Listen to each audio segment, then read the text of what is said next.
Good morning everyone. Welcome to SSN Training Center. We will be sharing to you the two types of vacuum cleaners.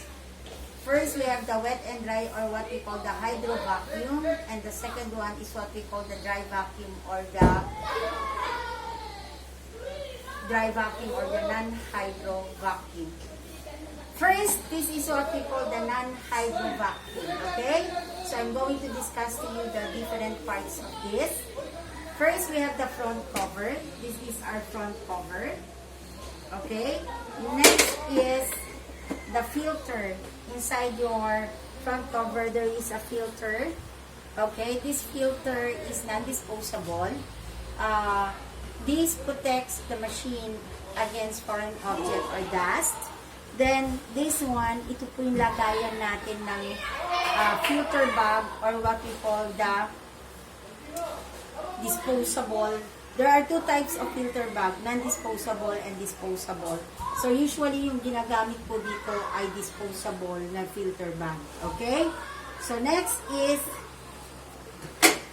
we have the roller and the big wheel. Okay? So, susunod, we have the cord. Ito yung cord. Hatakin nyo lang sa ilalim. Kung gusto mong i-rewind, ito yung tinatawag nating cord rewinder. So, pupipress mo yan para lumoob yung cord. Next is, you have your switch on and off.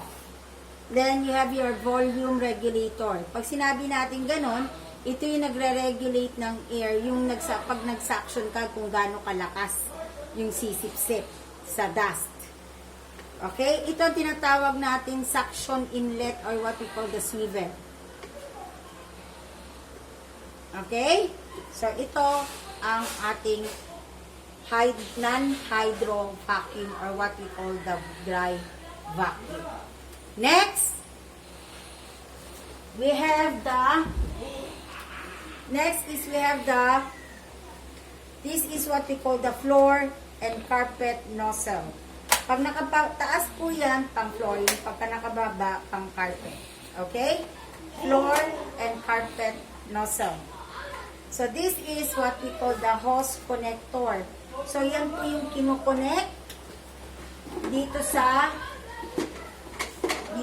swivel or what we call the suction inlet. So, what we have to do is you have to press this. Ilagay nyo lang kung ganyan, then rotate. Okay? Para hindi na matanggal. Ang tawag natin dito, flexible hose. Yan. Tapos, ang tawag po natin dito ay handle. Ang tawag natin dito, ito nakikita nyo, ibababa ko, itataas ko. Ang tawag natin dito ay dust block. Sliding block. Kaya ko sinasabing dust block kasi pag ginanyan mo, hindi lalabas ang dust. Ang tawag natin dyan is sliding block. Sliding block. Okay? So, ito, mga iho, ang tawag natin dito, extension tube. Ito po. Okay? So, ibababa mo, ipupush mo lang, i-push mo ulit, push, para bumalik. Kasi pag hindi nyo pinush, hindi lalabas. Again, push, para ibalik mo, push again, then pull. Okay? So, yan ang tawag natin, extension tube.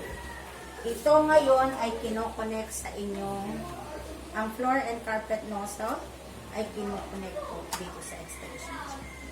Okay? Ngayon, i-demo ko po sa inyo paano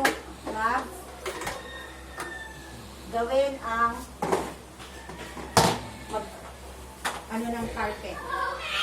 Pag kayo po ay naglinis na, bago kayo mag-start from top to bottom, lagi niyong tatandaan, hindi kayo pwedeng mag-dust, hindi kayo pwedeng mag-cobwebbing, hanggat hindi nyo natatanggal sa room yung carpet. So, kung nasa living area kayo, at magda-dusting kayo, at mag-aano kayo na magka-cobwebbing kayo, kailangan muna pong tanggalin nyo yung carpet. Kailangan nyo i-roll.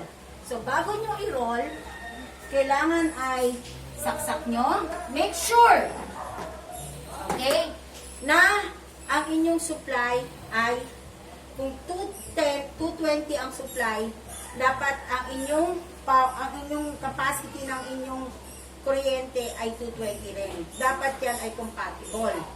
Kasi kung ang supply ay 220, tapos yung capacity lang ng machine mo, 110, puputok.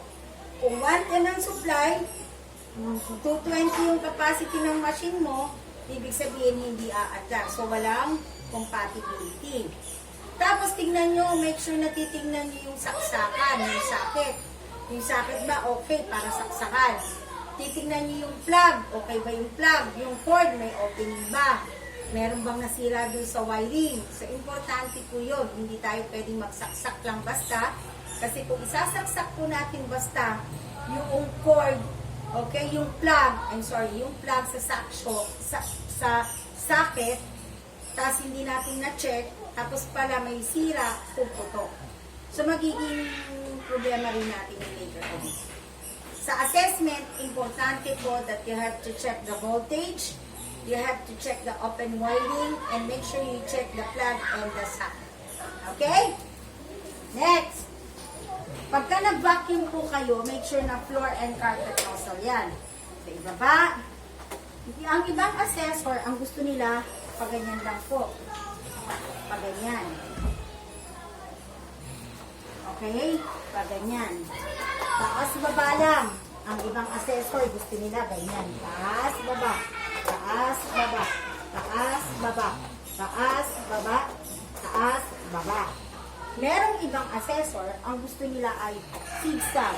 Magmula taas, pababa, taas, baba, taas, baba, taas, baba, taas, baba, taas, baba, taas, taas, baba, taas, baba, taas, baba. Okay? Pag natapos po yun, next is i-roll mo. O, bilisan nyo lang kasi naka-open na nyo. Okay?